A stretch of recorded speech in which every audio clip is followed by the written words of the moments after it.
Nada. Nem sequer seitas messiânicas, seitas neonazistas mineiras, centros de tradições gaúchas ou grupos de WhatsApp do futebol das quartas-feiras deflagrou de maneira tão efetiva e caricata o fascismo difuso delirante do brasileirinho quanto a cultura de concurso público. Sim, estamos falando do concursismo cultural brasileiro. Aquele grande aglomerado de situações e pessoas que inclui, por exemplo, o juiz de direito ultraconservador William Douglas dando palestra fantasiado de soldado do BOPE, enquanto brada frases motivacionais de fundo bíblico e bravatas tiradas do filme Tropa de Elite 1.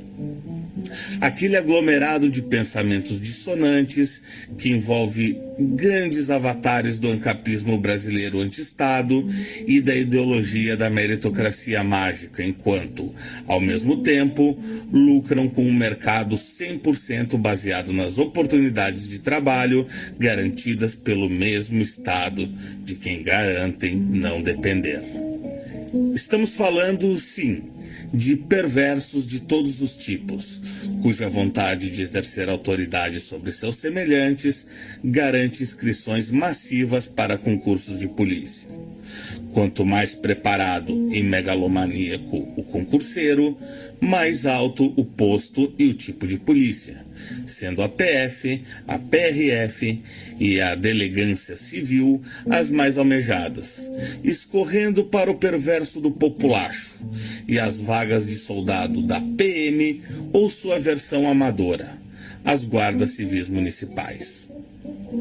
Teologia da prosperidade, muito emoji de mãozinha orando e frases de espiritualidade passiva-agressiva contra inimigos imaginários assolam as redes sociais dos envolvidos.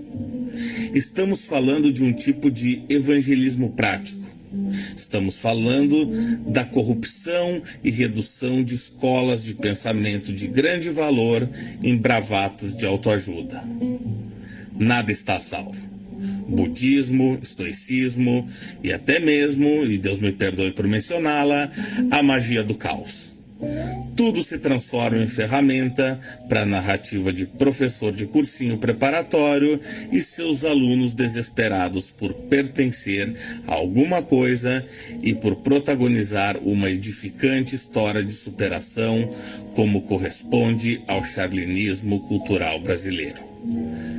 Claro, não podemos olvidar os vídeos lamentáveis de otários reproduzindo o haka da seleção de rugby da Nova Zelândia em cursos preparatórios messiânicos. Por conhecer a incapacidade de entendimento e o melindre que assola a nação, faço um disclaimer. Caso você, amiga ou amigo, que está buscando uma situação melhor na vida e vem se dedicando a estudar valorosamente para determinado concurso, não se encaixe no recorte acima, então não é de você que estou falando. E caso seja sobre você, infelizmente você é horrível. Porque veja bem, estabilidade é algo que passa a ser desejável quando os sonhos dispersos e irrealistas de uma juventude caótica são finalmente superados. Para muitas pessoas, inclusive, é o único meio possível de prosperar efetivamente.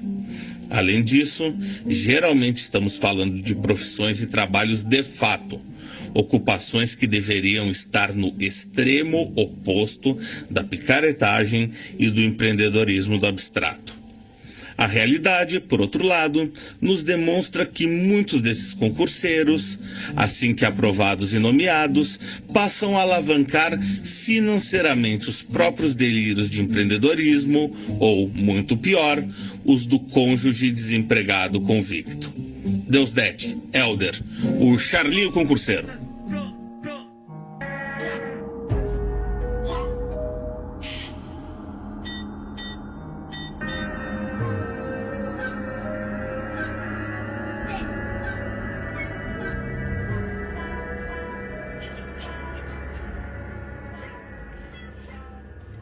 O brasileiro ele tem uma relação de amor e ódio com o concurso público.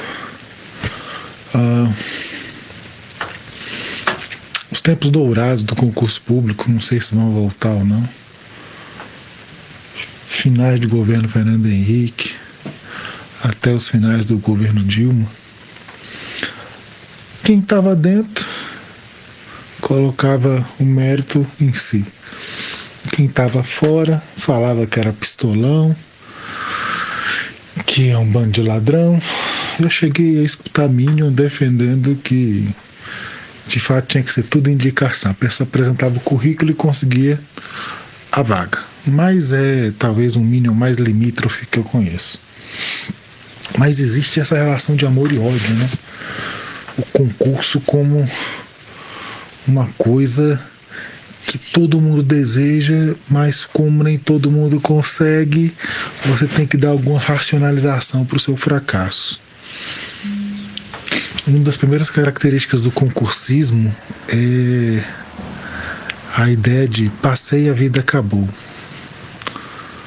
Muitos servidores acabam sendo acometidos por diferentes formas de depressão, crise de ansiedade, porque depois daquele grande esforço vem uma bad do caralho, um serviço merda da porra que cada vez só vai se justificando quando chega o salário no final do mês.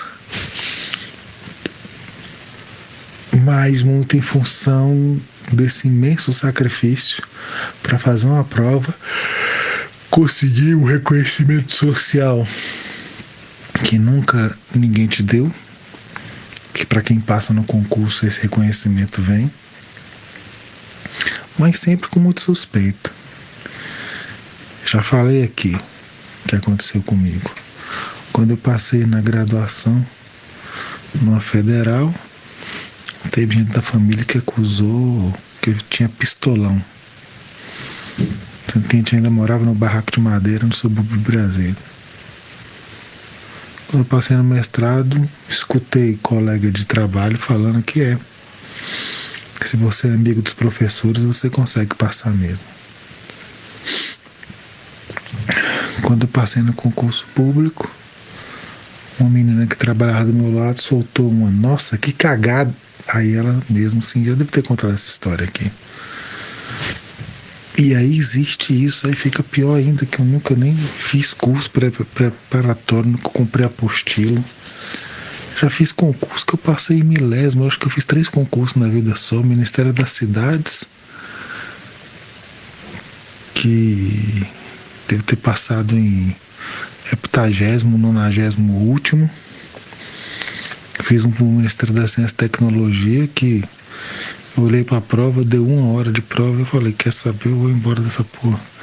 Deu 1 hora, eu só marquei lá as bolinhas aleatórias e fui embora.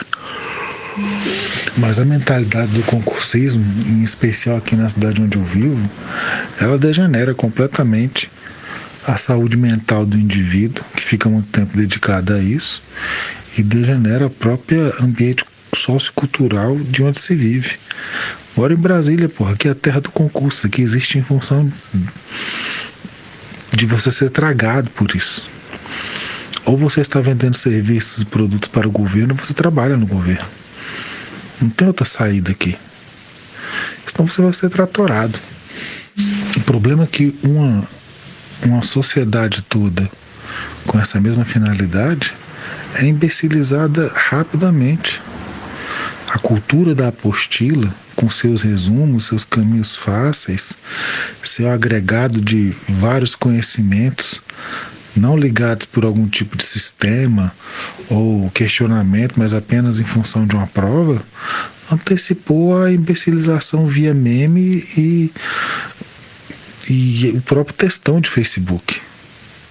Assim como eu cresci numa cidade que o professor de cursinho, que eram os caras que entre os anos 80 e os anos 90 lotavam até mesmo ginásios com suas aulas maravilhosas, que ganhavam fortunas.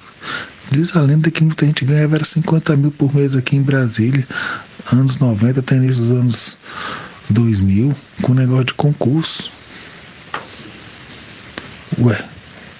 Toda aquela coisa na qual o conhecimento tem que ser nivelado para que o receptor tenha sem nenhum sofrimento a recepção desse conhecimento técnico, não é praticamente uma coisa que antecipa um influenciador digital? Quem lembra desses professores de cursinho praticamente vai ter o Whindersson Nunes da matemática, ou sei lá, uma Juliette da matemática, um influenciador digital que com brincadeiras didáticas acaba fazendo aquilo mais acessível. O tais dos bizus, das regras mnemônicas, das dicas para decorar, lembra muito a imbecilidade do próprio tweet. Brasília, ela se fudeu muito com esse negócio de concurso. Os serviços aqui nessa cidade normalmente são péssimos. O atendimento, a qualidade de comida, daquilo que se faz, porque é disseminado a ideia da pessoa que não está onde ela está. O que eu quero dizer? Em última instância, a pessoa não liga muito para o trabalho que ela está tendo, porque, estou estudando para concurso. E mesmo dentro dos próprios concursados, o cara que tem como objetivo um concurso ainda mais, como eles dizem, top, ele não vai nem prestar atenção no próprio concurso. Eu trabalhei com gente que, boa parte do tempo, ela está estudando para outros concursos, enquanto finge que está trabalhando. Em compensação, eu conheço gente que está há mais de 10 anos no concurso, já concursado, falando que não, eu estou estudando para outro concurso e nunca sai de lá, né? Então, esse ambiente na qual você nunca está 100% concentrado no trabalho que você está fazendo, porque existe a utopia de estar passando no concurso, e é engraçado, a pessoa compra a apostila, quando tinha dinheiro fácil, pagava cursinho, sentava o rabo lá amanhã, não estudava porra nenhuma e se acha merecedor da vaga, como se a bunda dele doendo fosse analisado pelo computador que corrige as provas. É o famoso vitimismo concurseiro, né? Que é uma coisa muito cruel. Você tem gente aqui nessa cidade que até hoje parou a vida completamente para estudar para concurso. Quem trabalha 8 horas vai segurar esse tranco, vai enfrentar um Mike Tyson desse como? Você chega em casa cansado, depois do curso, vai estudar que hora, meu irmão? Tem gente que parou a vida para ser isso. E aí surgem as aberrações como pessoas que têm como segundo nome de rede social Joel Concurseiro, Maiara Concurseira. E algo que é também muito interessante aqui em Brasília é que 2 coisas acabaram com a cena cultural daqui. Você vai ter nos anos 80, primeiro, o privilégio que era ter acesso às embaixadas, que possibilitavam a certa elite da região central da cidade ter acesso a discos que não chegavam no Brasil, com livros, revistas. Isso fazia muita diferença em tempos de civilização analógica. Quando chegou a internet, essa vantagem comparativa de Brasília foi por água abaixo. O cara no interior do Maranhão, em Codó, ou no interior do Rio Grande do Norte, Parnamirim, tem o mesmo acesso que a galera aqui de Brasília tem. Então essa vantagem comparativa foi para o saco. E com a Constituição de 88, boa parte da energia da cidade foi drenada para o quê? Passar em concurso. O que aconteceu? No lugar da guitarra, poesia e mímica, nós temos uma civilização feita em cima da apostila do Ubicursos. O Dip citou muito a figura do policial, né? A figura do policial aqui em Brasília sofreu uma transição interessante. Quando surgiram os primeiros policiais com exigência, com nível superior e concursados, nos últimos anos você tem a tradição de delegados, por exemplo, que seguiam muito aquele perfil do que a gente relaciona, digamos, com a imagem que eu tenho na minha cabeça do que é o delegado paulista. Terno, gravata, um buchinho e um papo mais ligado à rua do que à tecnicalidade jurídica. Agora, a maioria dos delegados de Brasília ou é pate influencer, de cabelão, bunda arrebitada, bocão, harmonização facial, saltão, ou pleiba, que coloca o uniforme da civil, fica com aquele braço estufando a camiseta, estilo Daniel Silveira, e cara de Gustavo Lima. E só falando em tecnicalidade, eles não falam mais que nem gente normal, não. Agora, eu nem acredito que eu vou falar isso, mas desde o final do governo Dilma, governo Temer e governo Bolsonaro, parece que o concursismo foi por água abaixo. As grandes escolas fecharam, escolas preparatórias para concursos gigantescos que havia na cidade desapareceram, se tornaram estudo online. As que sobraram, a qualidade foi para o espaço. Aí veio a pandemia, deve ter dado a facada final.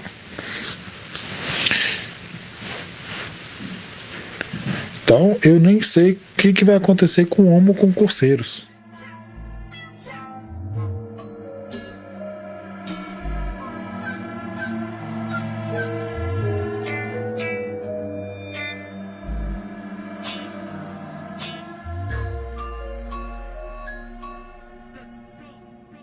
Um dos principais pontos negativos da questão do concurso público, ao meu ver, é uma repetição no mundo profissional do sistema do vestibular clássico brasileiro, né? Ele não privilegia a aptidão exatamente para a coisa em si, senão uma possibilidade de preparação para exames específicos, que na maioria dos casos é muito discutível se são demonstrações de aptidão que realmente tenham a ver com aquela tarefa a ser executada. Logicamente, eu estou excetuando aqui exames mais específicos, como provas de legislação, para coisas específicas. Isso tudo faz muito sentido. Entretanto, boa parte dos exames para a maioria dos concursos são uma grande encheção de linguiça técnica, assim como os vestibulares provavelmente sejam o método mais bizarro de seleção para alguma coisa que eu tenha conhecimento. Não vou entrar aqui em particularidades e leis de reserva de mercado para alunos de determinadas carreiras universitárias, porque nosso exercício comparativo aqui ia ficar muito longo e exceder a nossa proposta. Então eu queria citar isso em primeiro lugar. Talvez não exista ainda um método funcional melhor. Talvez realmente o método que se aplica, que são exames técnicos que façam às vezes mais, às vezes nenhum sentido, seja o melhor método que a gente tem até o momento para selecionar profissionais para a área pública, mas que não é exatamente um modelo excelente, não é. E aí tem a questão dos psicotécnicos, né, irmão? Tu conseguir passar num psicotécnico sendo um doido de bairro não é exatamente difícil, né? Tu só não pode ser o atacante Daverson do Palmeiras. Outra questão, e antes eu quero fazer uma espécie de autocrítica aqui, a gente abusa um pouco da palavra difuso, né? Às vezes até me incomoda como a gente utiliza sempre essa porra. O problema é que ela explica muito bem uma série de circunstâncias que são ou de difícil explicação, ou então a explicação demoraria longos minutos. E é aquilo, né? Difusão nada mais é do que a ausência de foco, de centralização, né, em algum tema específico nesse caso. Desse tecnicismo difuso, de novo, difuso, né, por isso a explicação, abre brecha para uma das piores pragas que existem na sociedade brasileira, que é o famigerado professor celebridade de cursinho preparatório. A gente tem aquela visão clássica do professor artista, né? Uma versão entre 30% melhor e 30% ainda pior daquele personagem paspalho do filme Sociedade dos Poetas Mortos, com um violão, tocando musiquinha baseada em mnemotécnica bizarra, muitas vezes úteis, mas na maioria dos casos uma hidroelétrica para acender um palito de fósforo. Mas assim, por mais que eu odeie profundamente essa figura e todo o rolê ao redor dela, tem que ser justo. Para tu segurar a atenção de dezenas, às vezes centenas de adolescentes ou pós-adolescentes, muita energia dispersa numa aula, e que a gente entra no termo aulão, que deve ser a palavra que mais me dá vontade de pegar a pessoa que criou e pisar com um coturno em cima da cabeça dela com a boca no meio fio.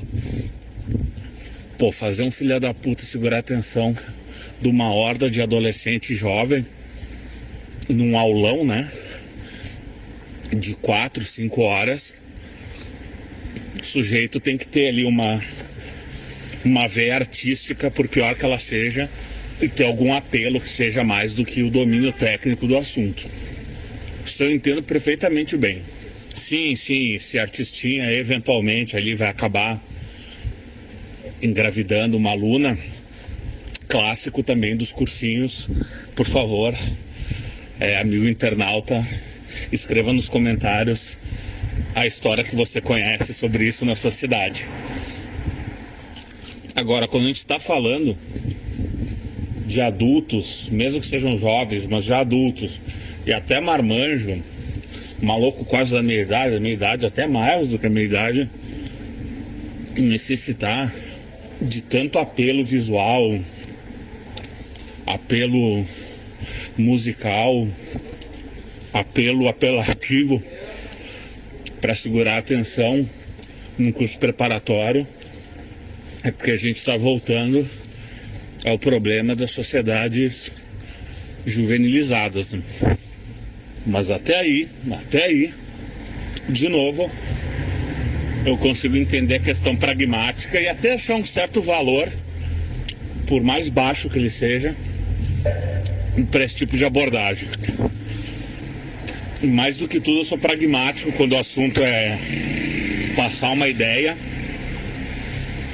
e se para isso o sujeito tiver que se fantasiar de Marilyn Monroe, que o faça.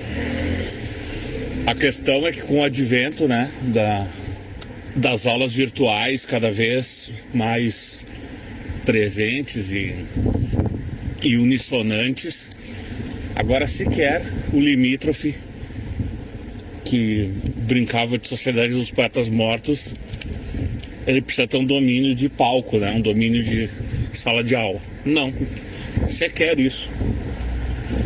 Agora esse professor celebridade, ele liga uma câmera e ele é o senhor do micromundo dele, onde ele não vai ser diretamente questionado, onde ele pode editar várias vezes, o que não tem problema nenhum. Se esse podcast não fosse editado, a gente já estava até preso, inclusive. Que gera esse mercado de limítrofes, porque são limítrofes, intelectualmente limítrofes, com uma ou duas valências técnicas, muitas vezes de alto nível de fato, e muitas vezes nem isso.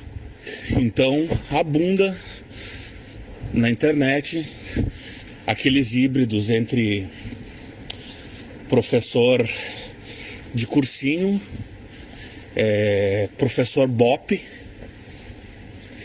e corno de filha. Inclusive, eu deveria até procurar o nome daquele corno de filha arquetípico que é um desses professores de cursinho pra polícia, cara. Caralho, qual é o nome desse filho da puta? Ah, vou deixar. Algum aí de vocês vai saber o nome desse filho da puta que eu esqueci. Eu acho que o nome do rolê dele é alguma coisa tipo Instituto Alfa. Algo muito previsível, assim. E aí, claro, não poderia deixar de citar o mais inferior dos brasileirinhos, que é aquela pessoa, vocês conhecem vários, já ali meio que estudando para concurso, decidiram apertar 17 com toda a convicção, né? E aqui eu não tô sendo nem idealista, tô sendo bem pragmático. Como é que um filho da puta vê um cara que nem o Jair, com o discurso do Jair, do Paulo Guedes, com o discurso do Paulo Guedes, e achou que a questão dos concursos ia melhorar pro lado dele. Como ele achou isso?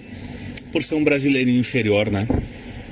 E é aquilo, esse mesmo merda que já não passava num concurso. E veja bem, não passar num concurso não te faz um merda, tá? Falhar... Peraí, me engasguei com a bala. Falhar... Desculpa aqui o discurso empoderador, gratuito, mas é muito real. Falhar é o caminho, muitas vezes, para tu edificar a tua própria fita e conseguir em algum momento, né, se fuder, quebrar a cara, tropeçar, cair, se esborrachar. Não faz de ti um merda. O problema é que esse filho da puta, que, mais uma vez aqui a palavra difuso, eu ficava estudando de forma difusa para concurso, porque tem muito desses filha da puta, né, cara? Do concurseiro cultural. Não estamos falando do concurseiro cultural. Não estamos falando do sujeito que tá se preparando ali para uma situação melhor. Cara, vocês já entenderam, né? Esse filho da puta, ele muitas vezes está bravateando que ele quer fazer concurso para polícia rodoviária. Ele tá mirando nisso, tá? Mas na real, esse cara tá no plano da realidade entre passar para a guarda municipal do interior do Rio Grande do Sul e o cara que opera a fotocopiadora da prefeitura da cidade. Então ele tá entre operador de máquina de xerox concursado e guarda municipal. Mas ele tá falando de Polícia Rodoviária Federal, tá? Ele tá enchendo a boca pra isso. Aí esse filho da puta, ele não passou num concurso que ele queria, ou até às vezes em nenhum concurso, na famosa época de ouro aí, final da época de ouro que o Deusete falou. E aí, claro, a culpa era da Dilma. Agora esse cara, ele tá passando um panaço ainda pra questão do Bolsonaro, mas porque o Bolsonaro ainda tá no governo e ele votou no cara. Aí quando o Jair sair do governo, vocês não tenham dúvida, ele vai botar a culpa no Jair, que ele não passou mais uma vez, mais esses anos, em nenhuma porra de concurso, ou passou num concurso que ele considera ruim. Então, da mesma forma que o Deusdete falou que dessa relação de amor e ódio do brasileiro com o concurso público, também existe essa dissonância cognitiva desse concurseiro com a não consecução dele, né? Por um lado, ele vai abraçar aquele discurso da meritocracia, que ele aprende ali com o coach / professor das aulas virtuais dele, que vai ficar batendo na tecla de não passou, se esforça mais, não passou, se esforça mais. É verdade, é verdade. Porra, eu sou um baita fracassado, quantas vezes eu já não fracassei? Se eu tivesse desistido, eu já tinha me matado. E é isso, cara, tem que tentar de novo. Se é o que tu quer, tu tem que tentar de novo. Mas o problema é que esse cara, ele por um lado vai abraçar esse discurso, e aí vem a dissonância cognitiva. Por outro lado, ele não vai aceitar a falha dele e vai ficar encontrando justificativas externas, né? E muitas vezes essas justificativas são totalmente abstratas E aí entra de novo, eles estão manipulando os concursos, eles estão com um esquema, porque eu conheço fulano de tal, e começa também o lance da inveja, né? E aí a inveja de fato. Conheço um fulano de tal que passou num concurso e eu estudava muito mais que ele. Aí tem coisa, hein? Irmão, você sabe como é que é, né? Funciona esse pensamento. Cara, se alguém quiser me dizer que teve esquema pro Eduardo Bolsonaro entrar na federal, embora eu não afirme que isso aconteceu e nem ache, eu até entendo mesmo. Agora o problema do nosso firmeiro concurseiro é que ele acha que a mesma máquina que poderia ter colocado um figurão, filho de político, para dentro de uma instituição desse tamanho, é o mesmo mecanismo que vai colocar o colega dele, TI, numa posição que ele gostaria de estar e não está.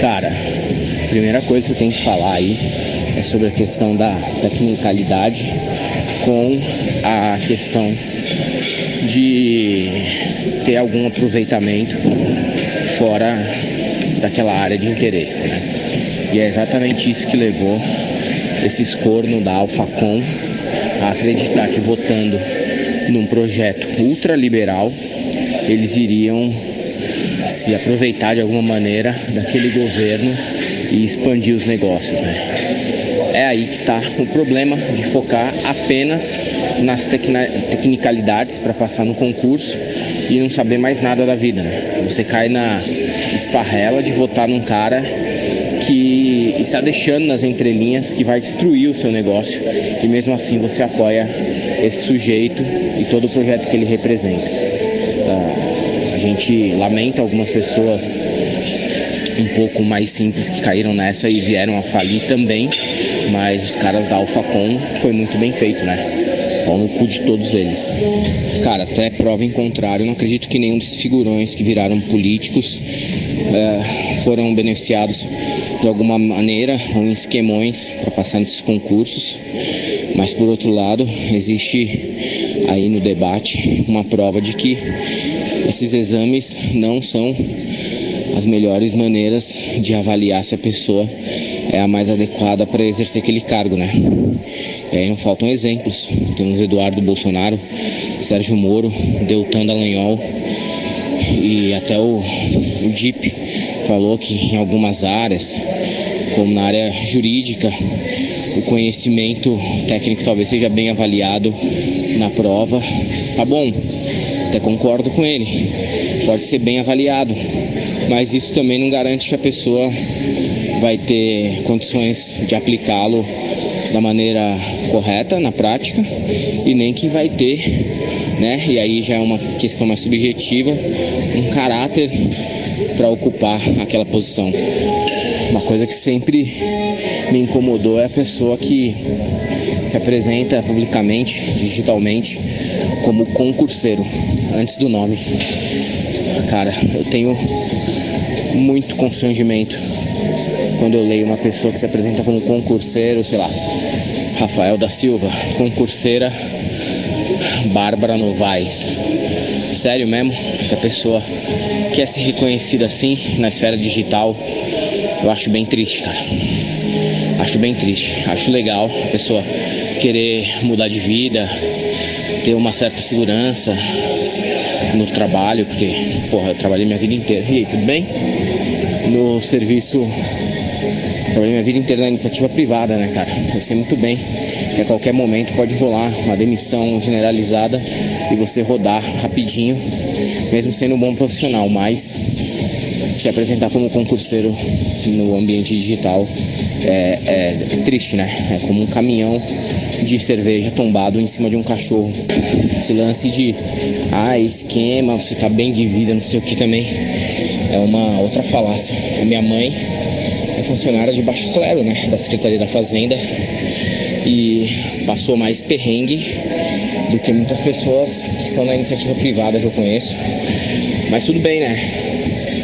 Tinha ali a garantia de eventualmente não parar no olho da rua e a gente ficar desamparado. Ótimo.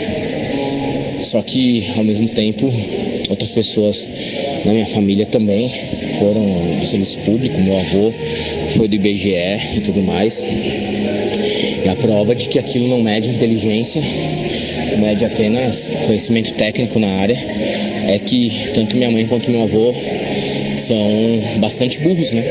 E nem dá pra falar de milico, porque aí a gente já estaria entrando a seara de seita religiosa freestyle com viés fascista e fanatismo homoerótico.